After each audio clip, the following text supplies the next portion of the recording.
Well, I wrote a poem today. I don't think it's a real good one, but I always say that. Yes, you do, and they are always good. I've not been in a poetic writing mood lately. Well, I didn't think I was going to write anything, and then it just popped in my head.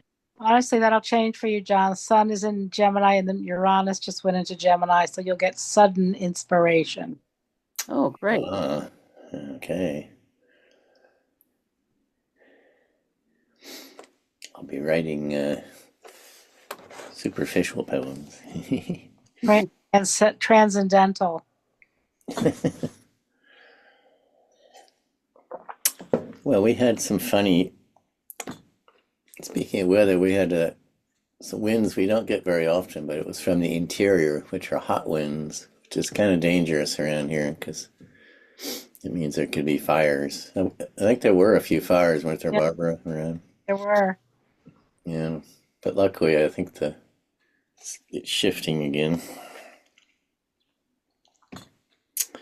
So I wrote a poem about it.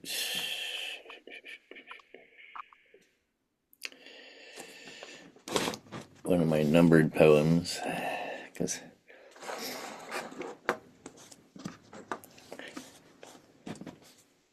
oh, and it'd be nice to have my glasses today.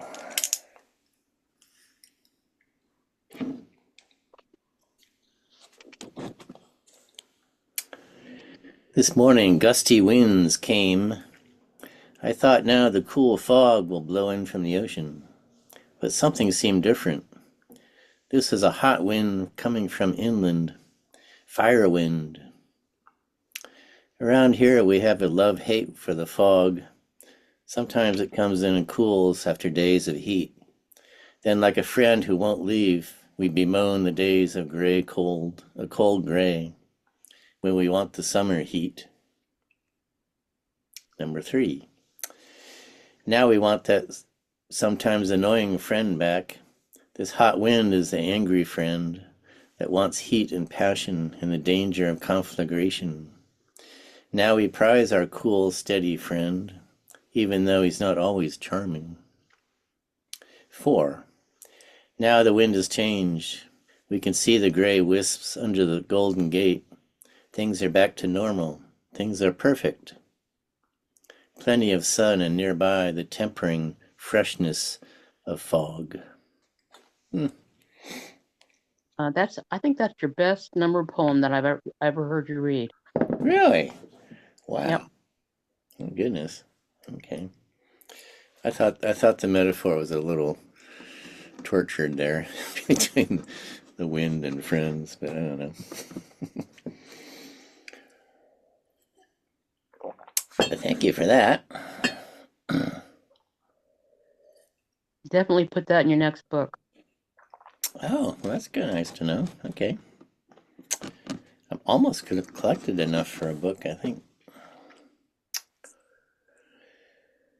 Oh, then I'll have to edit them all. Well, I'll read a couple of my other poems.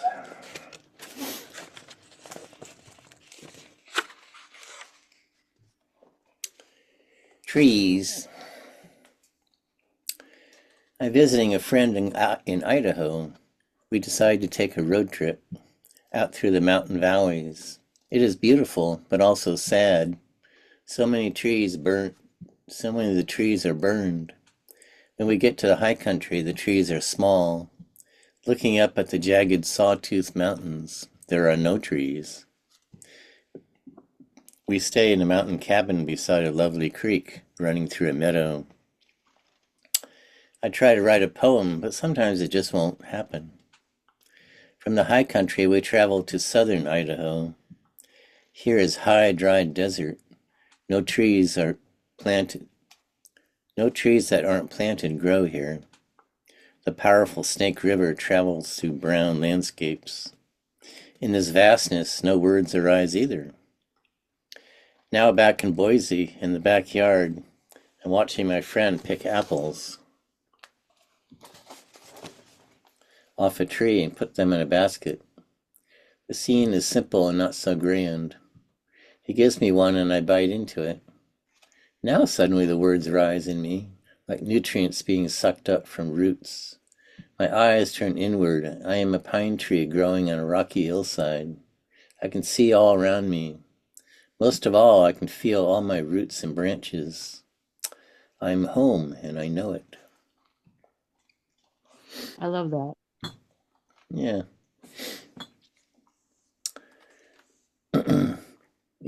When my friend who I was with there heard that poem, he says, I don't remember ever picking apples and putting them in a basket. And I thought, well, you might have. Was that imagined? It was there for the poem. I needed It's called something. poetic license. Yeah. I have another friend gets mad at me when I make up stuff. I don't know why.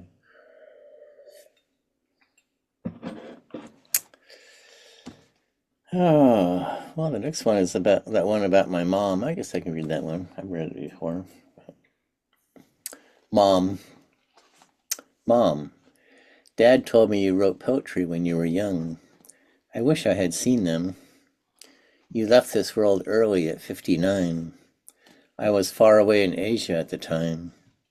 Now I am nearly 70, a motherless child a long time. I only knew you as Mom, not Edna. I wish I had those poems. I grew up isolated on the side of a mountain. Dad bought the lot because it was cheap. I was lonely a lot. I'm sure you were too. Secretive Scorpio, you didn't say much. I read a story once about an unhappy princess. She went to live in the moon palace. I thought maybe you had gone there while still living on this earth. Anyway, being a housewife in the 50s wasn't very fulfilling. I don't think you wrote any more poems. I feel I didn't get to know you, and maybe a piece of me remains unknown. Soon I'll see you again. Dad said when you died you got a faraway look in your eyes. You looked peaceful. I hope to find you in that place, and somehow I wish we could write poetry together. But really, I feel there will be a lovely wordlessness there. We'll connect in the beingness that poetry tries to tell us about. So you don't have your mom's poetry at all? No, just Dad said she wrote poetry, but Does Dad was she? kind Does of a she funny use guy. it? he, Mm. he wasn't very, well, he was thoughtful in his own way. He was a Pisces, but he had a thoughtless side too. He didn't Well, think. I wrote all mine down, so my daughter will have everything that I ever wrote. Oh, yeah. Let's hope she wants it. She does. She does. She talks about organizing it and getting it published, but you know, it's a pipe dream for me. Well, I think about that, your poetry too, Glenda, getting it together for something.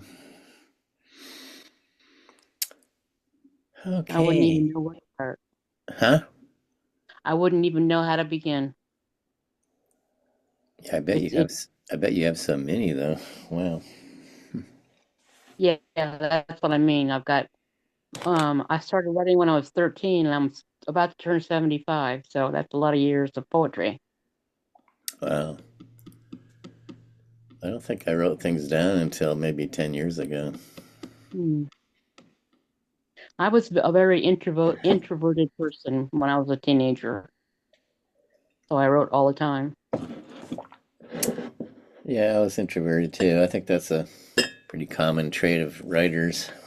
Yeah. Did you write poetry when you were young, Barbara? No, I started in college. I was in a poetry group, and I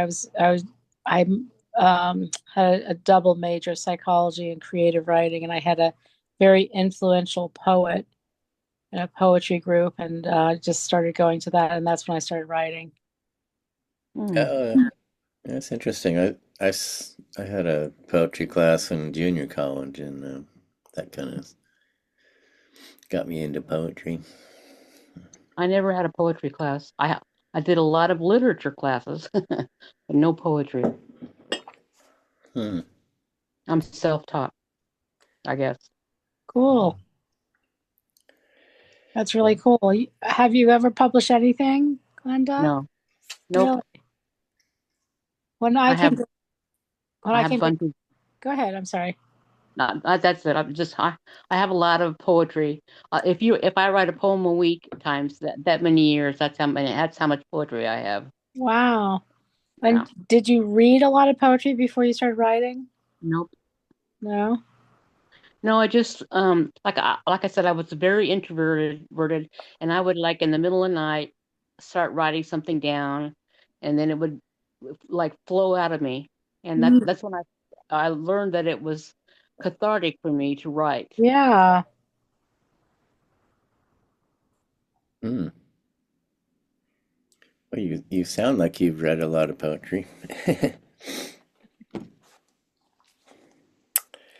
How did you find John Facebook. on Facebook? Okay. I'm trying to get John to get back on Facebook. Yeah, I suppose I should. Just I got angry at those guys. It's easy to do.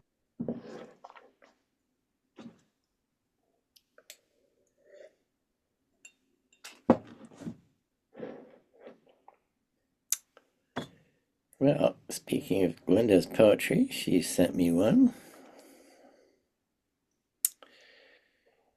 All right, that's not there. It's in messages. So this is Glenda's poetry poem of the week. I thought I saw you.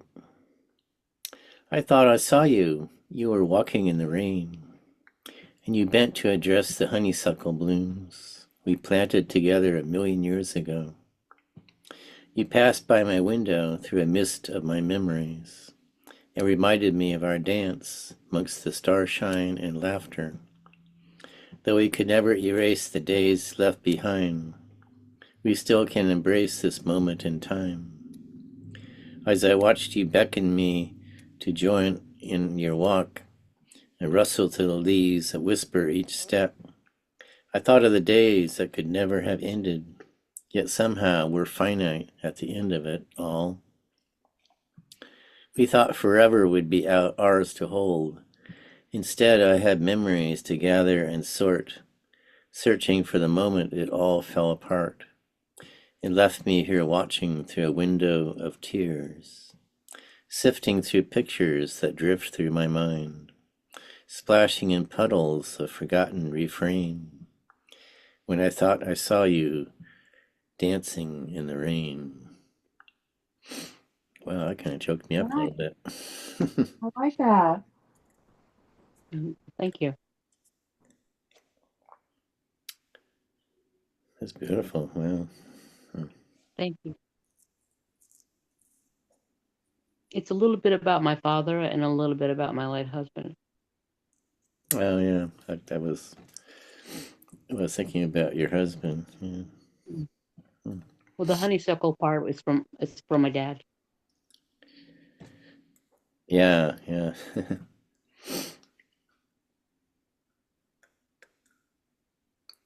Do you still live in the house where you grew up? No, No. after my mother died, my sisters and I sold it.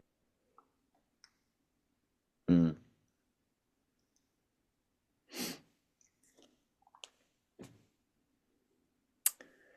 Well, that's another keeper.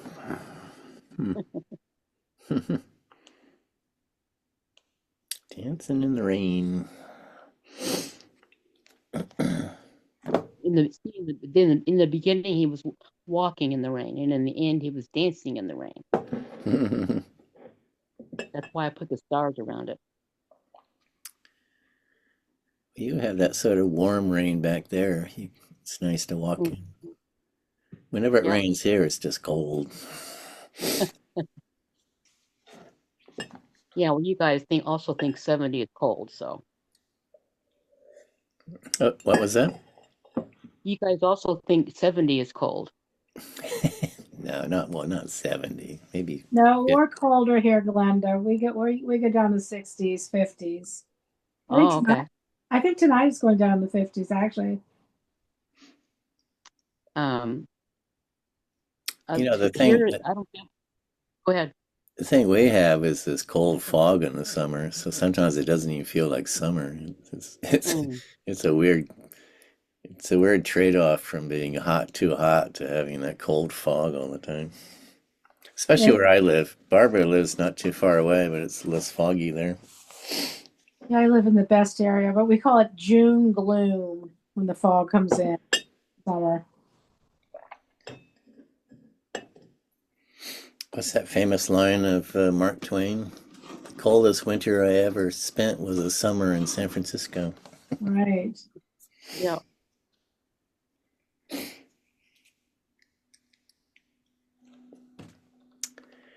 Well, we got time for a few other poems here.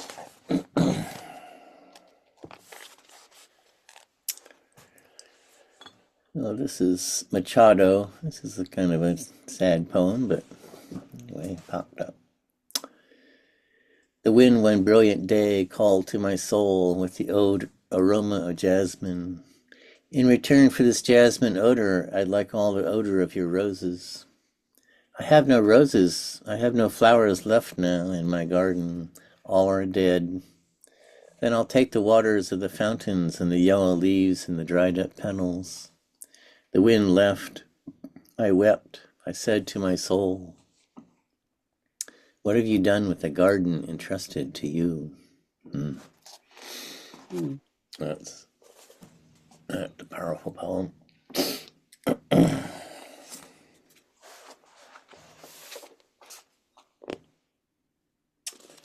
Here's a little one by Robert Bly. No beginning or end. No beginning or end. The bees as they wind home. Are there bees with no pinions and no wings? I love you every day. The peony opens all summer. Wind finds its simple way over the ocean, where the sound of the sand makes the boy imagine women in the distance. Two seals dive as a woman glances up. There is moonlight in the inner house. And here's another one, titled Whitman, How Many Hours I Have Loved Your Vowels. Your vowels. Nobody Bly could write that. Whitman, how many hours I have loved your vowels. It's a stare of sound and a barefooted dancer coming down. My master, my lover, my teacher, you call to death, but death does not hear its clammy name. The master sings like a dark rabbi among ocean herbs on the shore. Press close, bare-bosomed night, be blessed, teacher, by the Torah and the Bible inside the naked seed.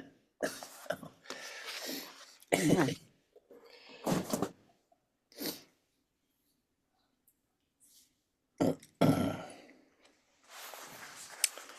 Well, I found my little Ursala Le Guin poem book. I don't know where it had been all this time. Probably hiding with your glasses. It was probably in my car in the black hole of my car.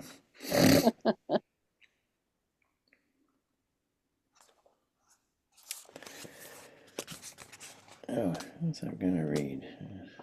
I don't know what I was gonna read. This is called It Used to Be. It used to be the shine of streetlights on the rain-wet street was winter, and summer was outdoors, and most of the time. A seasoned slant of light noticed only in August on the golden knolls, the hint of ending, to love that well. The moon was full and half and full and gone again. just as it pleased. I like that line. Mostly the wind blew sweet in off the bay, but not the rare, dry, bare north wind, the earthquake wind. Oh, she's reading. Wow, this is serendipitous. I'm reading this one. Sea fog, deer fog, came drifting in the Golden Gate sometime in the afternoon and in the year, and it was everywhere a while. The garden dripped in the gray hush, then it was gone. I am wise to the seasons now. I foretell an altered light, observe the solstice and the equinox, am eased by the majestic order. I am old, yet still when fog from the river rises, silent and unforeseen, and the bright morning is all gone, into the uncreated, I rejoice. Now there's a good poem about fog. Yeah, great. Like it. Yeah, I forget she lived out here. I think when she was older, she moved up to the Northwest somewhere. This is Ursula Le Guin. Is that what you're talking about? Yeah, weren't her parents that were professors at Cal, weren't they? Really? Oh, I didn't know that. I think they were, what's that when you study societies? Sociologist, Anthropologists, I think. anthropologist. Huh? She had a science background. I think that's why she kind of wrote science fiction novels. Oh, here's one about Berkeley. Berkeley, December 1941. Wow. Oh yeah, when I read this, I was surprised. I hadn't realized that they had blackouts in Berkeley from the war. Oh, wow. Berkeley, December 1941. Imagine blackout curtains in that house, with all its tall, bright windows south and west. They were of some opaque brown stuff that fit close to the frame. We must have drawn them down each evening, raised them up again each day. I don't remember doing that. I do recall the first night, being scared and unprepared.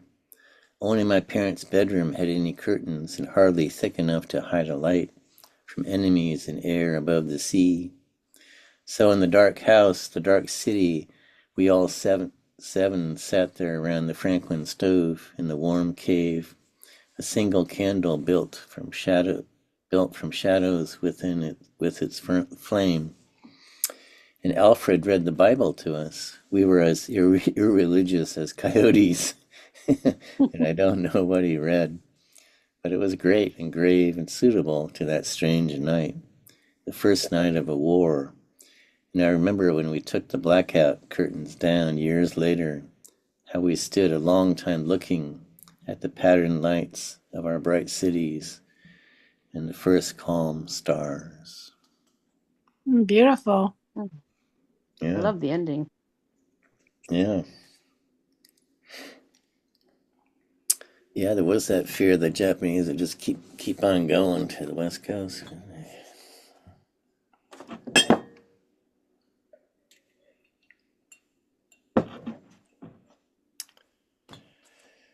Here's one called Theodora. Oh, one about her mother. There was some. It's funny how sometimes these poems come together. I didn't plan these things, but Theodora. I think how fine my mother was.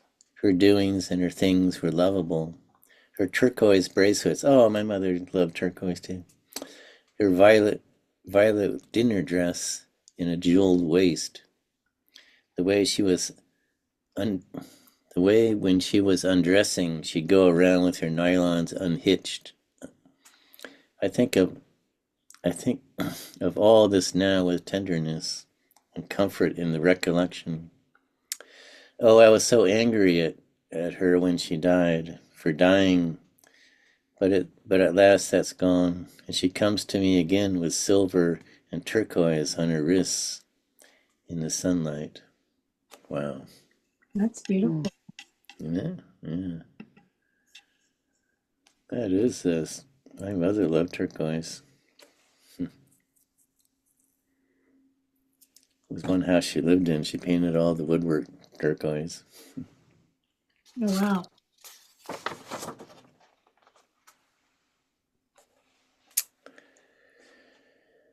Here's one called Feld. Sterile gravel stepping stones where the great willow grew. Only to me in empty air, a tree I must walk through.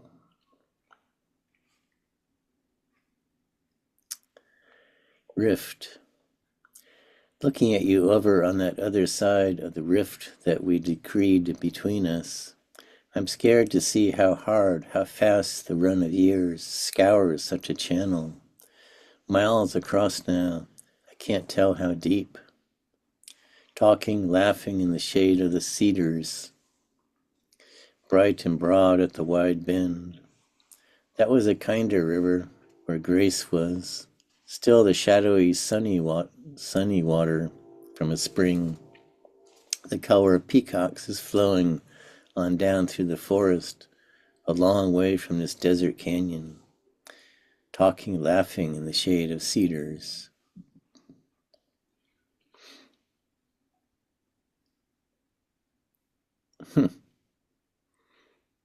That poem ended different than it started, like there was some rift between her and somebody else. But, for a hedge, Heg, Hegiah, Hegiah, Hegiah. Oh, I think she's talking about one of her novels. When you lived in the valley of Na and were a goldsmith, you made a little disc of gold, the sun on one side, the double spiral on the other, for Intrumo of Sinshan.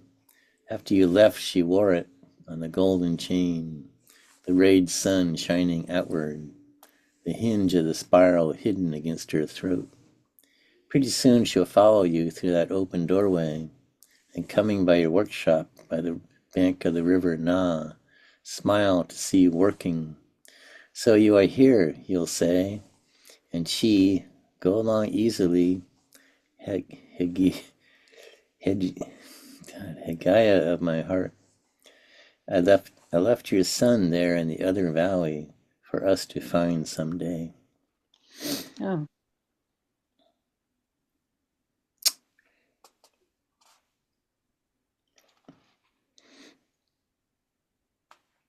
And here's one that's called Bats. This is a numbered poem. Nope. Number 1. When I used to see bats flying in the California twilight, their intricate zigzag voices were flickering with them. But they fell silent with the years, without that tiny sonar static to hear them flicker in and out of being is a kind of blindness. 2. In the twilight in my dream, a little bat was flying and awakening. I wondered if that bat that I remembered flying in the twilight of the dream of California was in California or the dream. I don't see very many bats around here. July. Sun warms the lizard's back in the humble back of the mountain. A raven croaks from the top of a thermal. The valley oak above the barn, dying a huge branch at a time, stands in calm mortality, content with the warm light that has fed its leaves, the dark waters that have fed its roots, its acorns that have fed the woodpeckers for 500 rainy seasons. Well, guys, I think we're out of time here. All right. Well, that was enjoyable. Yeah. Had some poetry and some nice talk, too. Okay. Have a good week. Stay dry, Glenda. Thank you. You stay warm. Maybe All Glenda should go out and dance in the rain. There you go. There you go. Or write some soggy poetry. Yeah. See you guys. Have a good week. Okay, yeah, you guys have a good week. I'll see you next week. Bye-bye. Bye.